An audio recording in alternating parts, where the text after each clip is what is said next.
G'day poker people, welcome back. After an absolutely abysmal performance and results in my previous session, I waited an entire week until I came back on a Saturday to grind some more volume in the 1-3 game at Derby Lane, and I decided to short buy for this session. I just really want to minimize the damages in case I still am on tilt, really looking on curbing some over aggression and a lack of discipline. Hopefully the week off will help me tilt less, but there's only one way to find out for sure. So let's not waste any more time and get to gambling. Let's go.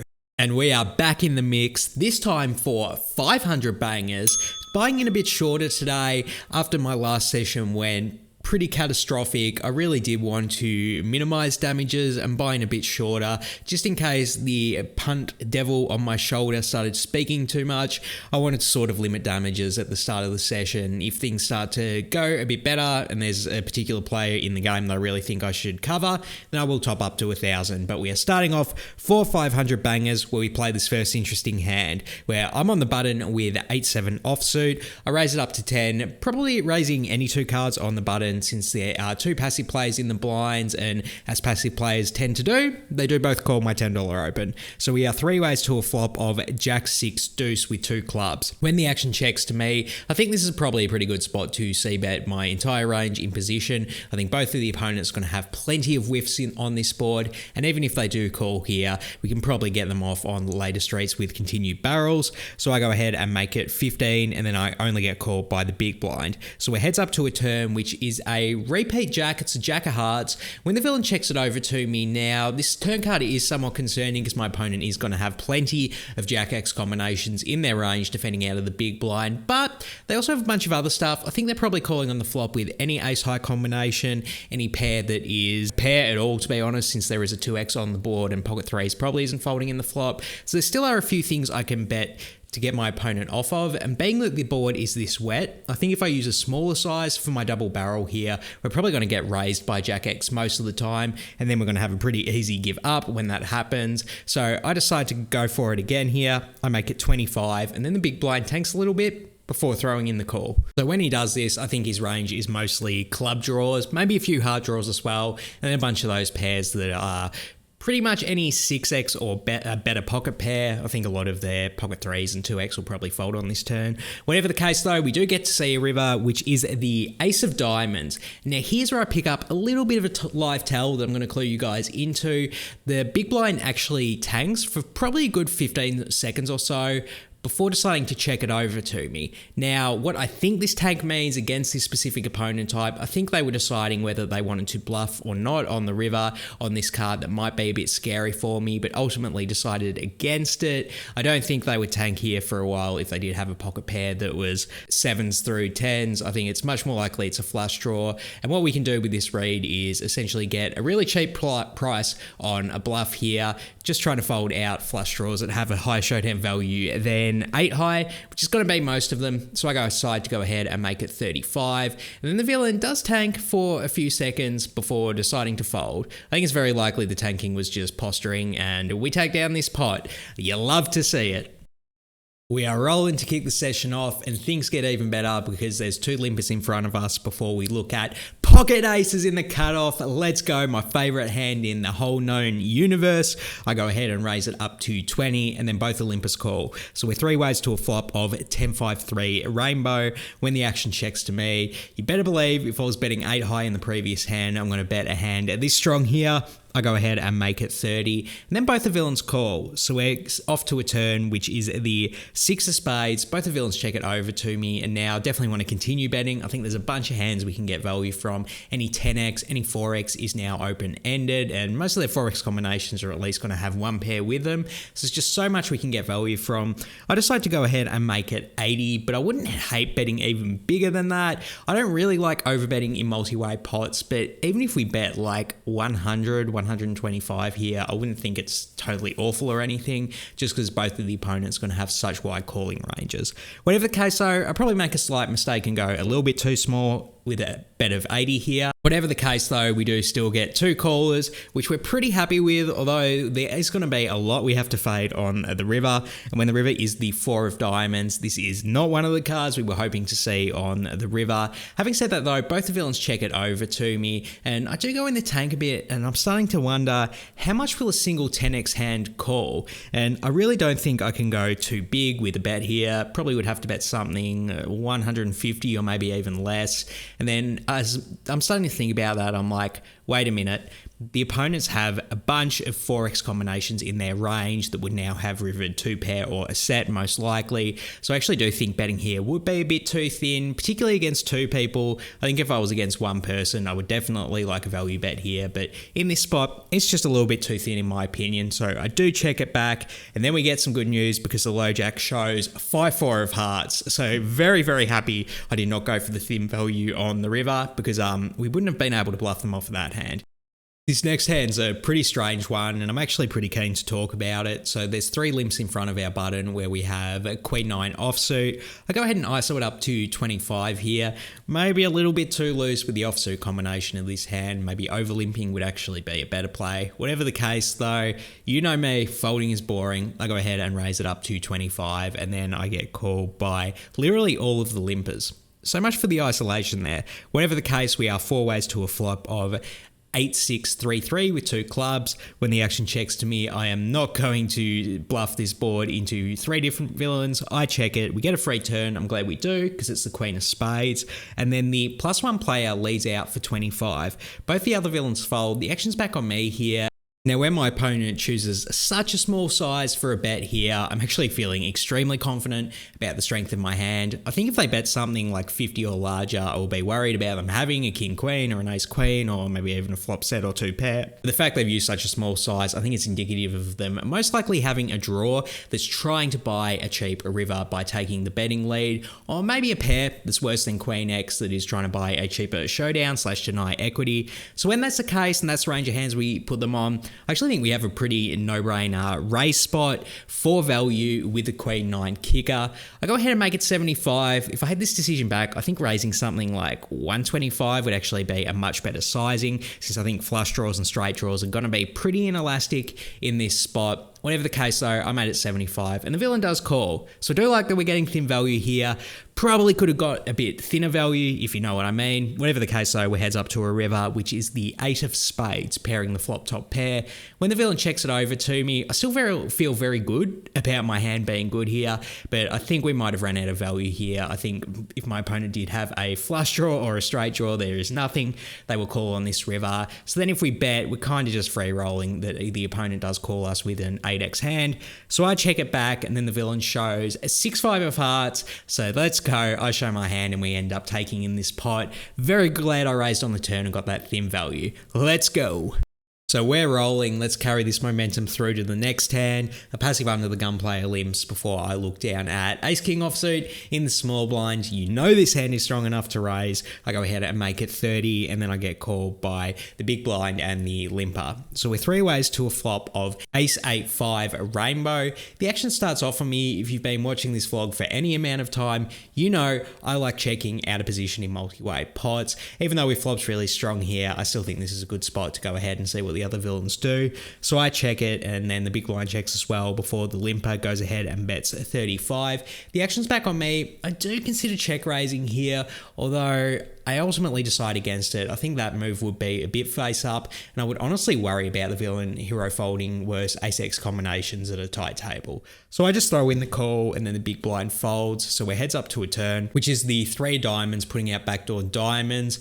I check it over to the villain, and I wish I at least considered leading here. I think the villain is going to be able to check back with a lot of like their weaker ace-x combinations, which would absolutely call a bet on this turn. So maybe just playing a bit of default autopilot here. Not totally in love with this check, but whatever the case, I do check it over to them. Fortunately, they keep betting. They go ahead and make it 50. Now the action's back on me, and again, I get tempted to check raise, but again, I decide against it, mostly because I think when the villain chooses loses such a small bet size, they're trying to buy a cheap showdown, and if we do check raise here, they're probably just going to end up folding their weaker ace-x combinations. So I think flatting here and then leading the river would probably make more EV than a check raise here would. So I do decide to just call here, and then the river is the king of diamonds, so we do make top pair, not that I think we needed it. Now definitely want to follow through with my plan and lead out here to try and get called by worse ace-x. We just have to decide on sizing, and I think we don't want to go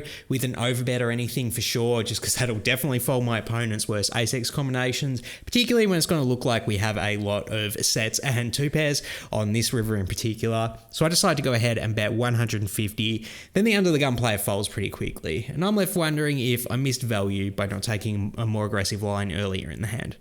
This next hand is interesting for a few reasons, so let's hop into it. Yet again, we have a limp from a passive under the gun player, which you see a lot of at 1-3 for some reason. Then the action folds to my cutoff with the JJ Abrams, pocket jacks. I go ahead and raise it up to 20, and then we get called by the limper. So it heads up to a flop of King 10-9 rainbow. When the villain checks it over to me, I think this is a good spot to go ahead and bet for a thin value. If my opponent is going to call any straight with a worse pair, this is probably the straight they're most likely to do it on, plus any queen or any jack is a straight draw. So I go ahead and try to get a bit of thin value here. I make it 20, and then the villain does throw in the call. So we're liking that so far, and when the turn is the 4 of hearts and the villain checks it over to me again, I get tempted to go for thin value yet again. Maybe it is a bit thin because my opponent does have so many king X combinations in their range, but I just think if they do have a 10 or a 9, or maybe any gut shot with which turn to heart draw, we can still get value from those hands.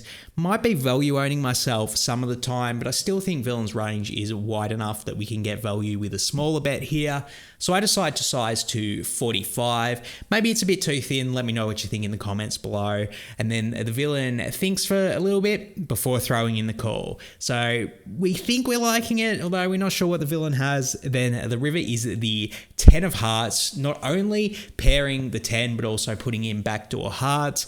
And then things get interesting because the villain is in the tank for, honest to God, like 1 minute straight. I honestly thought maybe I missed them checking, but then I realized I didn't because I actually lead out for 100.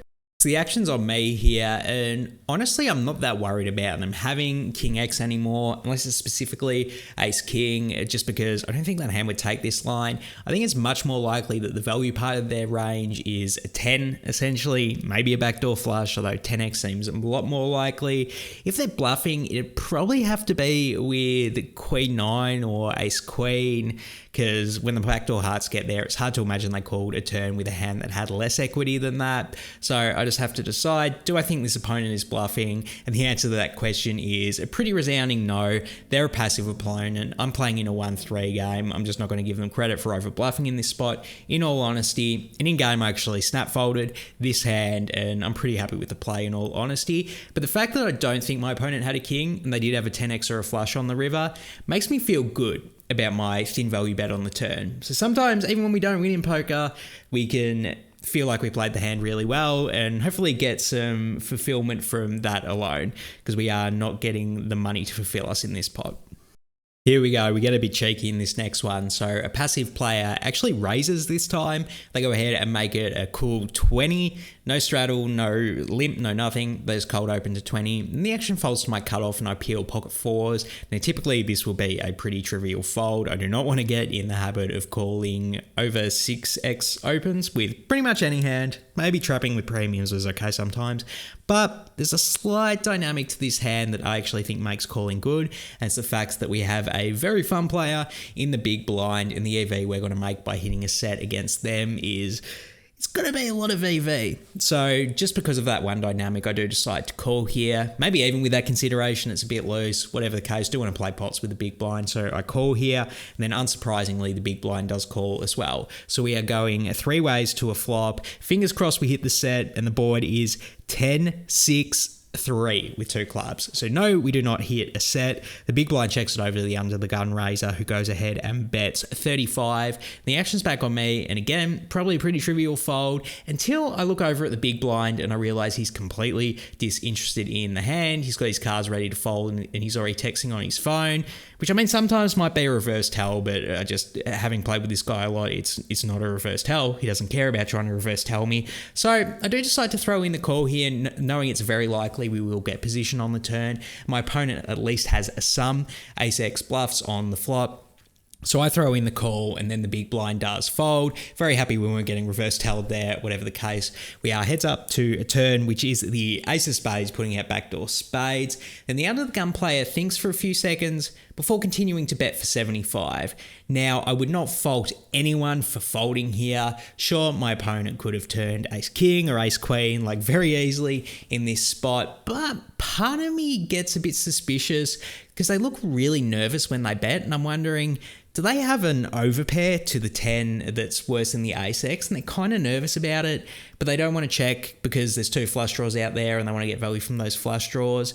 And I usually wouldn't think this is the case when my opponent bets 75 on this board, but I mean, I hate to say it's a vibes thing, but I could just tell this guy didn't have a monster here, probably not even ace-queen. So I do decide to throw in the call here. Very dicey because I think the chances I'm behind is very likely, but it's with the plan to try and bluff on the river, see what develops. And when the river is the 2 of diamonds and the villain checks it over to me, I just have to go with my read at this point. I think there is no chance we check here and win. I think my opponent probably has pocket jacks, pocket queens, or pocket kings. I think we can definitely bluff those hands with an overbet here. Maybe a bit dicey. My opponent could snap me off with ace king sometimes, but I just think that hand would have looked more secure on the turn, in all honesty. So I decide to go for it. I blaze it up to 420, want to put in the big overbet here. Tell pocket kings you are no good on this run out. And then the villain is in the tank for 20 seconds, although the 20 seconds felt more like a minute, before eventually folding. Let's go. We get the bluff through after the very speculative call on the turn. So just when we got our momentum back, things got even better because we're playing a double board bomb pot, baby. Let's go. We're in the cutoff with 8-5 offsuit, and then we see 2 boards. Got to put them up there on the screen for you. And as you can see, we have 8 high, but a gut shot on the first board and bottom 2 pair on the second board. When the action checks to me, definitely want to go ahead and bet this hand. Deny equity to pretty much anything on the first board would be pretty sweet, / get value from worse hands on the second board. So I decide to go ahead and bet 40. If I had this decision back, maybe betting a bit bigger is good, although it's kind of dicey betting large in an 8-weight pot. So I go ahead and make it 40, and then I get called by a passive button as well as an aggressive low jack. So we are 3 ways, 2 different turns. The first one is the 3 of spades, and the second one is the 6 of hearts. So we do get stacked by a few things now, pretty much. I mean, besides the stuff we were stacked by on the flop, we now get stacked by 7-4 and 4-3. Although when the low jack checks it over to me, I think if my opponent does have a 4-3 or any hand that does stack me, it's very likely that they're going to raise over a bet here. Can't be too worried about it. Just want to try and deny equity to anything on the first board. We're pretty sweet. And we do have good insurance having a strong hand on the second board. So I go ahead and make it 125. The button folds, and then the low jack calls with 225 behind left in their stack. So we are heads up to a river. The first one is the king of diamonds, and the second one is the queen of spades. When the opponent checks it over to me yet again, we just have to put them all in here. We have nothing on the first flop. So if we can get my opponent off of jack high on the first board, that will be amazing because we're going to scoop a pot that we shouldn't. And even if we do get called by like ace jack or something, we do that hand on the second board. So it feels like a spot we're probably just free rolling a bluff. So I rip it all in for the 225, and then the low jack folds pretty quickly. We're scooping a double board pom pot. You love to see it. Let's keep the momentum going. Maybe we'll see a showdown in this hand. unless we don't want to see it. Okay, so there's a tight aggressive limp in the cutoff and then a loose aggressive, very short stacked button opens it up to 15. Then I'm in the small blind with ace queen offsuit. The most no-brainer 3-bet in the world here. I go ahead and make it 60 and then the limper folds and the short stack actually just flats, leaving us with almost exactly a 1 SPR on the flop, which is king queen 6 rainbow. And on this board with this hand, I think we have the most no-brainer check in the world here. Definitely don't want to rip it all in. I think we are absolutely going to deny the loose aggressive opponent the option to bluff by just folding out some of their ace high and worse pairs that probably just will shove it. So I check it over to them. Unsurprisingly, they rip it all in for 115. We snapperoonie call. If they got a king, they get my money here. I throw in the call and then we get to see a run out. The turn is the 8 of hearts and then the river is the 10 of clubs, and then the opponent shouts straight as they table the jack 9 of spades. So copping a little bit of a bad beat in this one, and I should have known that we didn't want to see a showdown. So we do cop a little bit of a bad beat in the previous hand, and just wanting to remain calm, not let it tilt me, and try and play this next hand as best as I possibly can, and not punt off. Let's see how I go with that. So we see a passive low jack open limp before I'm in the cutoff. With king 10 of clubs, I raise it up to 20 and then we get called by the big blind as well as the limper. So we're 3 ways to a flop of jack 5-4, 2 clubs. When the action checks to me, I think we want to go ahead and bet here in position multi-way. Just deny equity to my opponents that have pretty much anything would be sweet when we only have king high. And even if we do get called, we have the backup insurance of the flush draw. So I go ahead and make it 25 and then I only get called by the limper. So it heads up to a turn which is the queen of spades. So not only do we have the flush draw, we got an open-ended straight draw to go with it, but things get interesting when the low jack leads out for 75. Now the action's on me, and the fact that I'm in position with this much equity, I'll state the obvious, I'm not going to fold this hand, but I do not think raising will be a good idea here. I actually think my opponent's range is pretty strong. I think it's likely that they do have a queen X or stronger when they lead this turn for such a large sizing. So I think the best play is just flatting and trying to draw for as cheap as possible. So that's what I do. I throw in the call and then we're heads up to a river, hoping we get there, and we don't because the river is at the 8 of diamonds. The opponent does not slow down. Although they kind of do, because they keep betting, but they go ahead and make it 75 yet again. So I'm going to state the obvious, we are not going to call this bet. So it's a decision between raising as a bluff or just folding. And like I said on the turn, I think my opponent does have a lot of queen X and stronger hands. But the fact that they've down bet here, I actually think it's kind of a sign that they might be a bit nervous about the strength of their hand. So I take queen jack and sets out of their range just because of the small sizing on the river here. Like if they did have 2 pair of set, I think they will bet something that would gain the maximum in case I have pocket aces, pocket kings, or ace queen. So I take that out of their range and then I'm like, are they going to call a raise here with ace queen? And I think the answer to that question is, and I don't know what the answer to that question is, but you better believe we're going to find out. I go ahead and raise it up to 400. Now, I will say, if I'm going to bluff here, I think it's a pretty no-brainer all-in spot.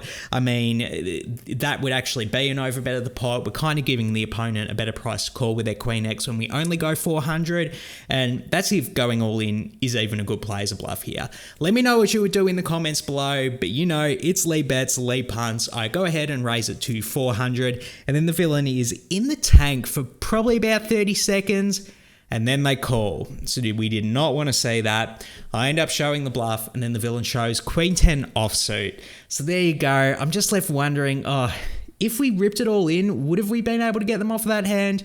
I guess we'll never know for sure, but one thing's for sure, I do not want to bluff this opponent again. So we might see the tilt starting to creep back into my game with that last punt. I mean, I can somewhat justify the bluff in that spot when my opponent does use such a small sizing, but the fact I used a smaller raise size as opposed to all in, definitely not in love with the hand, and I think we're about to see the tilt get a lot worse because I rebuy into the game and I rebuy for 700 instead of the 500. So I think we're starting to see that devil on my shoulder from the previous session where I just wanted to come back and try and chase losses when I'm on tilt, which is obviously an awful combination, and just really hoping that I don't punt off in this next hand and exasperate what is already becoming a pretty bad shot at us making $60 an hour at 1-3. So we see a passive low jack open to 15. They get two different callers before the action's on my big blind with king queen offsuit. I decide to mix in the 3-bet squeeze with a hand this strong. Would much prefer doing this to flatting. So I go ahead and make it 100, and then I only get called by the button who, what do you know, happens to be the same villain from the previous hand. So we are heads up to a flop of queen 7-5 with 2 spades. When the action starts off on me, I think as a default I would be checking in this spot, protecting my checking range and seeing what the opponent goes ahead and does, maybe induce thinner bets than my hand. I think this is where we start to see the tilt creep in a bit. I was fully convinced that my opponent was a call station after they called me with the queen 10 in the previous hand. And I'm like, I flop top pair here. It's a nuts. Let's start betting. I go ahead and make it 80. Do not like this play. I do think checking is a much higher EV decision here. Not that you're going to go wrong by betting top pair in a 3-bet pot, but I think checking's probably higher EV. I'll go ahead and make it 80 though, and then the villain does throw in the call. So we're heads up to a turn, which is the 6 of clubs, putting out backdoor clubs. And now we have 620 behind in our stack, and I have in my head that the opponent is a massive call station. So part of me is pretty tempted just to rip it all in and try and maximize value. If my opponent thinks I'm on tilt, they might call me down with a pair worse than a queen, plus if they have a flush draw. It's going to be hard to get value from that hand if we do go all in. Maybe if they do have a 8x of clubs or 8x of spades, it's going to be a hand that will call on this turn. Very dicey though. My opponent can definitely have stronger hands in their range. They could have turned to pair, they could have turned a straight, they could have flopped a set, they wanted to slow play in position.